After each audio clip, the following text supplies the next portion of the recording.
আসসালামু আলাইকুম রহমতুল্লাহ বরকাত। বিসমিল্লাহির রহমানির রহিম। আল্লাহ সর্বশক্তিমান।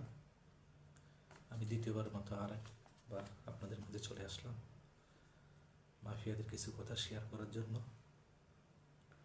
তো মাফিয়াদের কথা শেয়ার করা হচ্ছিল যে এটাই বলতে চাচ্ছি আপনাদেরকে বলবো যে যখন আমাকে মাফিয়াদের হাতে ছিলাম, আমি 2 মাস 10 দিন ছিলাম, 70 দিন ছিলাম। 70 দিনে মিটে ফানিতে খুবই কষ্ট দিত, খাওয়ার ফানিতে। এটা খাওয়ার ফানি না, ওনারা যে গোসল করে, যে ক্যাম্পের দায়িত্বে আসছে, ওনারা যে গোসল করে কিংবা আরবিরা যে গোসল করে, ওই গোসল করার ফানিটা আমাদেরকে খাওয়াইতো যে সাইড দিয়ে দিত না। দেখা যাচ্ছে একবারে পুরা দিনে একবার দিত, কিংবা দিত না, চাইলে দিত না, মাইরধর করতো। গোসলের ফানি সেটা, মানে ওদের গোসলের ফানি, আমার না, আমাদের না, কারণ আমরা তো গোসল করা তো অসম্ভব। খাওয়ার ফানিয়ে দিচ্ছে না, আমরা গোসল করবো কীভাবে? তো গোসলের ফানি যেটা দিয়ে গোসল করে তারা, সেটা আমাদেরকে দিত, ওইটাই দিত না ঠিক মতো। ফানি বাদ দেয় নাই। 70 দিন খবজা খেয়েছিলাম। খবজা মানে রুটির মতো একটা খাবার আসছে, তাকে খবজা বলে। তো ওটা খেয়েছিলাম। ওটা 4 দিন দেয় নাই মাঝখান দিয়ে। ওই যে আপনাদেরকে তো উল্লেখ করলাম নাম, শাহিন নামের একটা ছেলে, মাদারীপুর ডামুড্ডাবাড়ি। তো ও যখন ওখান থেকে সুইসাইড করার জন্য 4 তলা থেকে লাফ দেয়, তখন থেকে আমাদেরকে 4 দিন খানা দেয় নাই। ওর ফা ভাঙ্গা গেছে, ভাঙ্গার পরে ওকে ছাড়ে নাই, ওকে আরও 1 সপ্তাহ রাখছে। এই জন্য 1 সপ্তাহ রাখাতে পাটা পয়সা গেছে ভাঙ্গা জায়গায়, পয়সা গন্ধে পুরো ঘর গন্ধ হয়ে গেছে মশা গন্ধে, ফানি ফুটতো, ফুলে গেছে, অনেক ফুলে গেছে তারপরে 1 সপ্তাহ পরে বাকি আরও 2 লাখ দেওয়ার পরে তারপরে ওকে ওখানে দিয়ে আসছে, বাংলাদেশ এম্বাসির পাশে রেখে আসছে। সে অন্যদের সাহায্য নিয়ে এম্বাসির ভিতরে ঢুকছে। এম্বাসির ভিতরে ঢুকার পরে এম্বাসির তত্ত্বাবধানে কিংবা এম্বাসির মাধ্যমে এখন এম্বাসির হেল্প নিচ্ছে, এম্বাসির সাহায্য করে তাদেরকে চিকিৎসা দিচ্ছে। এম্বাসির মাধ্যমে হাসপাতালে রেখে রড লাগানো হয়েছে। আর দ্বিতীয় কথা হচ্ছিল যে আমরা ওখানে, আমি 2 মাস 10 দিন ছিলাম। 2 মাস 10 দিনের ভিতরে 18 জন মুক্তি পেয়েছে। তো 18 জনের নাম আমি সংক্ষিপ্তভাবে উল্লেখ করে যাই আপনাদেরকে। মাদারীপুরের, আমি গিয়ে দেখতে পেলাম মাদারীপুরের 9 জন। 9 জনের ভিতরে একজন হচ্ছে নারায়ণগঞ্জের, ওনার নাম ইদ্রিস, মুরব্বি করে বয়স্ক নানা। ওনার থেকে 50,000 টাকা নিচ্ছে, তারপর ওনাকে ছাড়তেছে না, মুক্তি দিচ্ছে না। তো আমরা যাওয়ার পরে দেখছি উনি অপেক্ষা করতেছে। তো ওনারে আমি যখন গেছি ওটার ভিতরে বন্দিখানায়, তখন গিয়ে দেখলাম ওনার 1 মাস পার হয়ে গেছে 1 মাস 10-12 দিন হয়ে গেছে তো উনি 1.5 মাস পরে মুক্তি পাইছে। ওনার সাথে সাথে মুক্তি পাইছে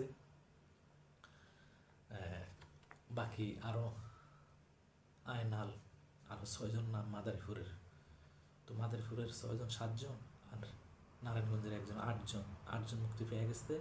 9 নম্বর হচ্ছে শাহিন, যিনি এখন এমবিসির মাধ্যমে হাসপাতালে আসছে কিংবা চিকিৎসাধীন আসছে।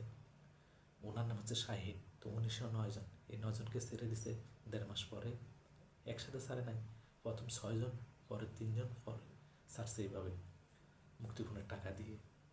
তারপরে ছাড়ছে, এই 9 জনের হিসাব দিয়ে দিলাম মাদারীপুরের, নারায়ণগঞ্জের একজন সহ। আর দ্বিতীয়ত নিচ্ছে ফজলু ভাইয়ের, আমাদের সাথে যে 3 জন নিচ্ছে, 3 জনের একজন ফজলু ভাই, উনিও ছাড়া পেয়ে গেছে। তারপরে ছাড়া পেয়েছে মাদারীপুরের নাম জাকির। ওনাকে যে টর্চারিং করা হয় তার কিছু বর্ণনা দিচ্ছি। উলঙ্গ করে গায়ে কোনো একটা সুতো রাখা হয় না। ওনার ফসফারের যে লিঙ্গ আছে, লিঙ্গর মিটে কারেন্টের তার দিয়ে বান্ধিয়া ওই কারেন্টের তারের নিচে 5 লিটারের পানির বোতল ঝুলাইয়া দেয়। তখন চিল্লাইতে থাকে এইভাবে। আপনারা খোঁজ করলে কিংবা তদন্ত করলে কিংবা খুঁজলে কিংবা যোগাযোগ করলে হয়তো নাম বলে দিলাম, মাদারীপুর বাড়ি, নাম জাকিরের সাথে আর একটা ছেলে আছে, কম বয়সী ছোট ছেলে। ইটালি যাওয়ার উদ্দেশ্যে আসছিল। গাড়ি দিয়ে আসবার সময়, সেটা আমি একটু পরে বলতেছি, গাড়ির ব্যাপারটা তাদেরকে কীভাবে ধরলো, কোথায় থেকে ধরলো, সেটা তুলে ধরতেছি একটু পরেই। তো ওদেরকে ধরে আনছে যে ওর ভিডিওটা আসতে উলঙ্গ করা। তো এই জাকির আর জাকিরের সাথে যে ছোটো ছেলেটা, ওর নামটা আমি ভুলে গেছি, এই 2 জন মুক্তি পাইছে।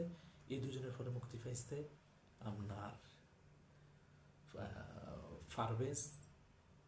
পারভেজ নাম, আর হচ্ছিল যে রিফাতকেও উলঙ্গ করে পানির বোতল লিঙ্গতে বাঁধা হয়েছে, 5 লিটারের পানির বোতল, উলঙ্গ অবস্থা, গায়ে একটা সুতো ছিল না। তৃতীয়তে ওই ভিডিওটা নিয়ে একটু ঝামেলা হয়েছে।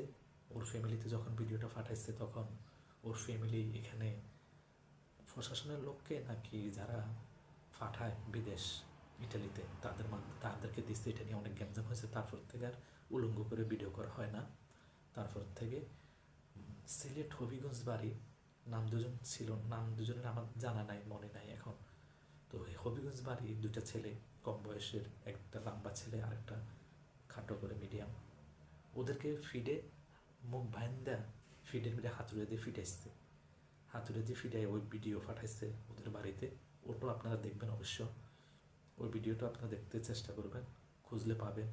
সিলেট বাড়ি হবিগঞ্জ, ওখানে দুটা ছেলে মুক্তি পেয়েছে। তারপর মুক্তি পেয়েছে, আমি মুক্তি পেয়েছি। আরেকজন নাম কেফায়েত ভাই, ওনার বাংলাদেশ এম্বাসিতে কমপ্লেন দিছে কিংবা মামলা হয়েছে ওনার নামে। উনি মামলা দিয়েছে ওনার গার্ডিয়ানের ফ্যামিলি দেশ থেকে। তো উনিও মুক্তি পেয়েছে। আমরা 18 জন যে সংক্ষিপ্তভাবে বলে গেলাম, 18 জন যারা মুক্তি পেয়েছি তাদের কথা বলে গেলাম।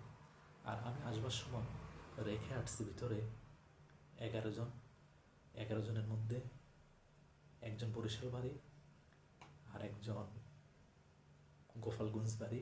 গোপালগঞ্জে যার বাড়ি ওনার নাম হচ্ছে জনি, গোপালগঞ্জ বাড়ি। আর বাকি 9 জন মাদারীপুরের। তো আমি আপনাদেরকে আরেকটা কথা তুলে মানে ইম্পর্টেন্ট আরেকটা কথা তুলে ধরতে চাই। এখানে বিশেষ করে তারা ফলো করে কিংবা তারা উদ্দেশ্য মাদারীপুরের যতগুলো লোক আসে তাদেরকে বেশি টার্গেট করে। মাদারীপুরের লোকগুলোকে ধরলে, মারধর দিলে তাড়াতাড়ি টাকা দিয়ে দেয়, বাড়িঘর বিক্রি করে, কিংবা তাদেরকে দেখে মাদারীপুরের পাসপোর্টের দেখে মাদারীপুরের লোকগুলোকে খুঁজে নিয়ে আসে। বিশেষ করে এবার জেলখানাতে হোক আর ফতেতে হোক, যেখান থেকে কিনে হোক আমাদের ক্যাম্পে আনে মাদারীপুরের লোক দেখে। তো মাদারীপুরের ভাইরা সাবধান।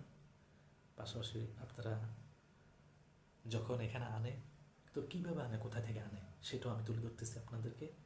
আনে হচ্ছে গিয়ে জেলখানার থেকে, যারা গেম দিতে গিয়ে ধরা খেয়েছে ওনাদেরকে ওখান থেকে আনে।